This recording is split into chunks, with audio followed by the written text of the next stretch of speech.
नमस्कार, मैं ऋचा सिंह और आप देख रहे हैं सी न्यूज भारत। देश भर में नीट पेपर लीक मामले में छात्र छात्राओं के आक्रोश के आगे अंततः केंद्र सरकार को घुटना टेकना ही पड़ा। केंद्रीय मंत्री धर्मेंद्र प्रधान को आखिरकार आज इस्तीफा देना ही पड़ा। पूर्व निर्धारित कार्यक्रम के अनुसार आज राजधानी लखनऊ के धरना स्थल इको गार्डन में आजाद समाज पार्टी के धरने में पार्टी के राष्ट्रीय अध्यक्ष के चंद्रशेखर आजाद के पहुंचने से राजधानी की सियासत गर्मा गई। चंद्रशेखर आजाद ने यहां पहुंचे हजारों की संख्या में अपने कार्यकर्ताओं एवं छात्र छात्राओं को संबोधित किया। आइए देखते हैं हमारे संवाददाता उमेश विश्वकर्मा की एक खास रिपोर्ट। दिल्ली के जंतर मंतर से शुरू हुआ आंदोलन यूपी की राजधानी लखनऊ में पहुंचने से शासन प्रशासन में हड़कंप मचा हुआ था। इसी बीच एएसपी अध्यक्ष चंद्रशेखर आजाद का लखनऊ कूच के ऐलान से सभी के कान खड़े हो गए थे। सुबह से इको गार्डन में एएसपी के कार्यकर्ता जुटने लगे। वहीं हर स्थिति से निपटने के लिए पुलिस प्रशासन द्वारा पूरे इको गार्डन को पुलिस छावनी में तब्दील कर दिया गया था। दोपहर तक पूरा इको गार्डन सपा कार्यकर्ताओं एवं छात्रों से खचाखच भर गया। इसी दौरान केंद्रीय शिक्षा मंत्री धर्मेंद्र प्रधान के इस्तीफे की सूचना मिलते ही सभी छात्र छात्राओं में खुशी की लहर दौड़ गई और एएसपी कार्यकर्ताओं ने अपनी जीत का जश्न मनाना शुरू कर दिया।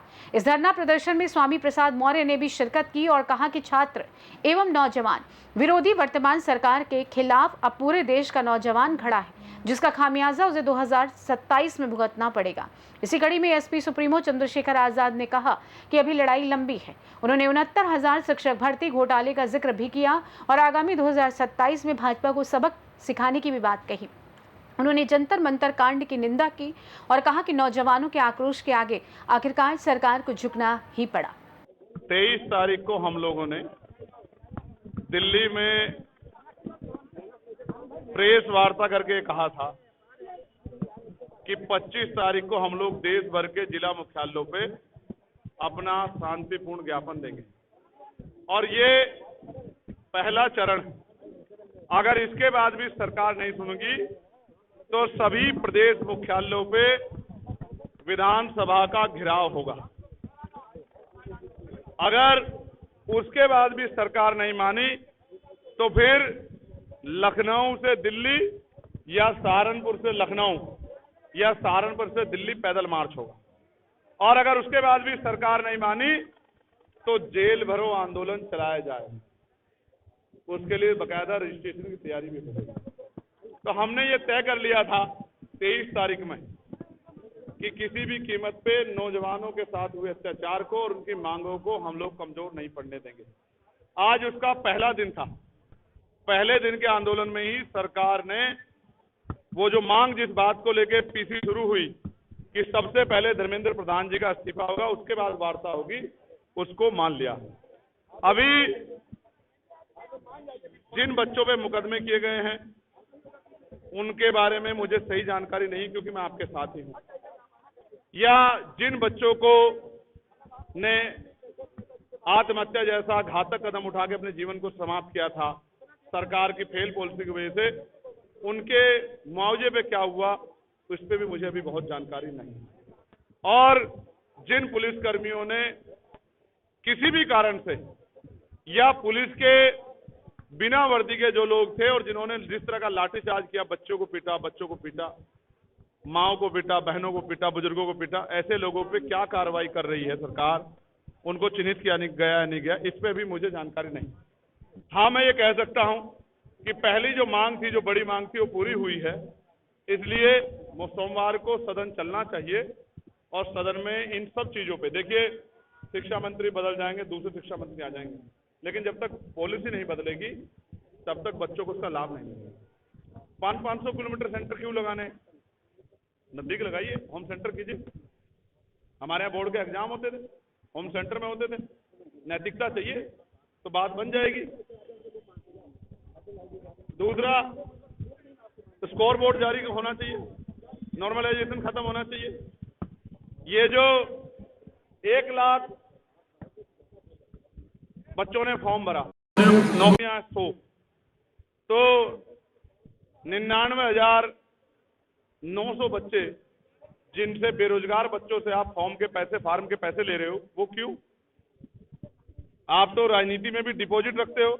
डिपॉजिट अगर आपकी बच गई, जमा ना हुई डिपॉजिट, तो वो वापस आप कर देते हो, लेकिन बच्चों के फार्म के पैसे क्यों नहीं वापस करते? तो टैक्स दे रहे हैं, इसलिए सुधार होने की जरूरत है, नकल ना हो, घोटाले ना हो, कैलेंडर बने, राष्ट्रीय और राज्य कैलेंडर, पता हो फरवरी में कौन सा पेपर है, मार्च में कौन सा पेपर, उसकी तैयारी बच्चे कर पाएं, अप्रैल मई जून में कौन सा पेपर है, किसानों की फसलों का भी ध्यान रखते, सारी जिम्मेदारी से चीजें हों, सुधार की जरूरत है।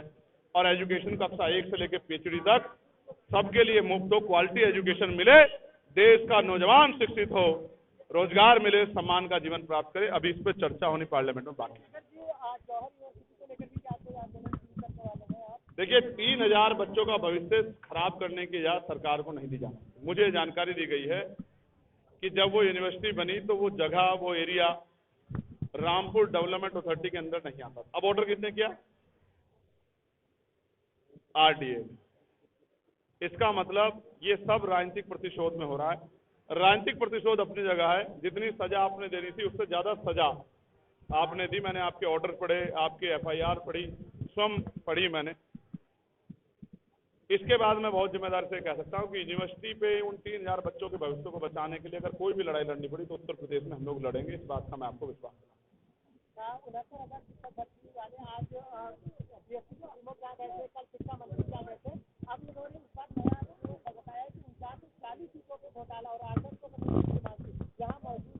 इनके साथ तो इतना जुल्म हुआ है, शायद ही किसी के साथ हुआ। मैं इनके प्रति अपनी संवेदना प्रकट करता हूं। सरकार संवेदनहीन है। मेरे आज भी याद है 5 दिन तक आंदोलन चला था, फिर एक बड़ा आंदोलन हुआ, रात आंदोलन चला, सरकार ने 6800 नियुक्तियां जारी करने की बात की, फिर वो हाई कोर्ट चला गया, फिर वो सुप्रीम कोर्ट चला गया। इसका मतलब सरकार की मंशा ही नहीं इनको नौकरी देने की। इनके लिए कोई भी लड़ाई लड़नी पड़ी हम लोग लड़ेंगे। हमारे भाई हैं, हमारी बहनें, हम इनके साथ। क्योंकि आज नीट जैसी महत्वपूर्ण परीक्षाएं परीक्षा लीक की शिकार हो रही है। करोड़ों करोड़ों छात्र छात्राओं का जीवन अंधकारमय हो रहा है। जंतर मंतर पर चल रहे छात्र छात्राओं के धरना प्रदर्शन आंदोलन आज पूरे देश व्यापी हो चुका है। उसी क्रम में आज लखनऊ मानव काशीराम इको गार्डन में आजाद समाज पार्टी के राष्ट्रीय अध्यक्ष श्री चंद्रशेखर आजाद जी के नेतृत्व में विशाल धरना प्रदर्शन आयोजन किया गया था।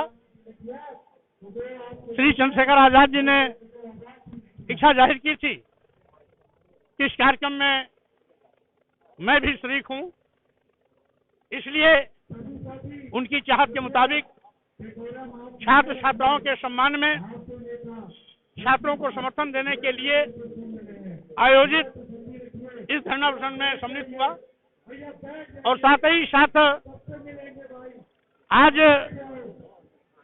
जैसा कि मुझे जानकारी मिली है कि धर्मेंद्र प्रधान जी ने इस्तीफा माननीय प्रधानमंत्री को सौंपा है, लेकिन जब तक राष्ट्रपति जी इस इस्तीफे को स्वीकार नहीं करते हैं, हम इसको केवल नौजवानों के आंख में धूल झोंकने की साजिश करार करते हैं।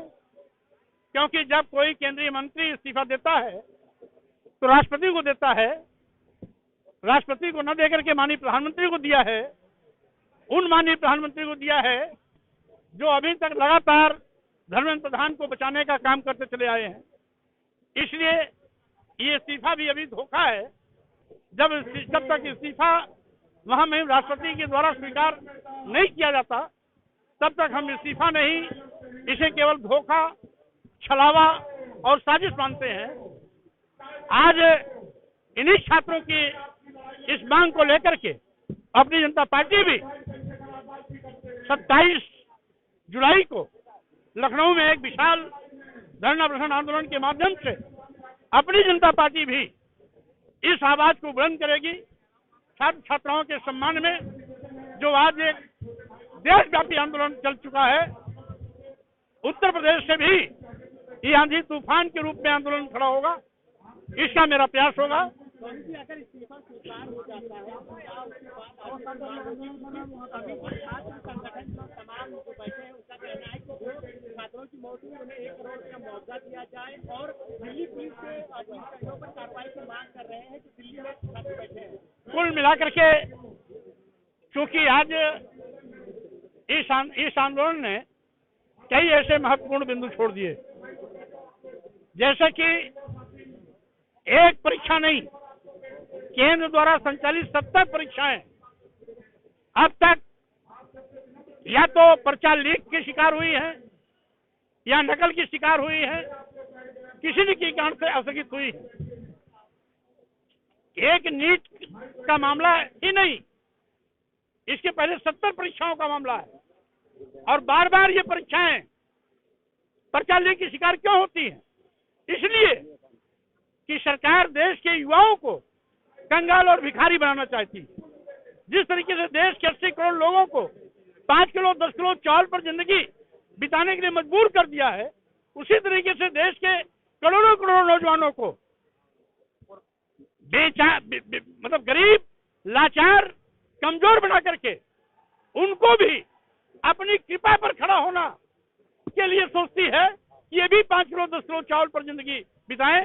ये युवा, आज का युवा doctor, engineer, professor, advocate, IAS, IPS, जज और साथ ही साथ वैज्ञानिक बनने का सपना न देख पाए। इसीलिए बार बार न केवल नीट जैसी महत्वपूर्ण परीक्षाएं खत्म हो रही हैं, बल्कि सभी जितनी भी परीक्षाएं हैं, प्रदेश सरकार की हो, केंद्र की हो, नकल की भेंट चल जाती है, जांच बैठती है, जांच रिपोर्ट कभी आती नहीं, दोबारा परीक्षा होती नहीं। यानी सरकारी नौकरियां पूरी तरीके से खत्म की जा रही हैं, आरक्षण खत्म हो रहा है, संवैधानिक मान्यताएं तोड़ी जा रही हैं। इसलिए अब तो बात चलेगी केवल प्रधानमंत्री के इस्तीफे की बात नहीं, बल्कि इस निकम्मी सरकार को सत्ता से उखाड़ फेंकने तक ये आंदोलन चलेगा। फिलहाल के लिए इस खास रिपोर्ट में बस इतना ही। देश दुनिया की तमाम बड़ी खबरों को जानने के लिए जुड़े रहिए सी न्यूज़ भारत के साथ। हर खबर आपके साथ, आपके हाथ।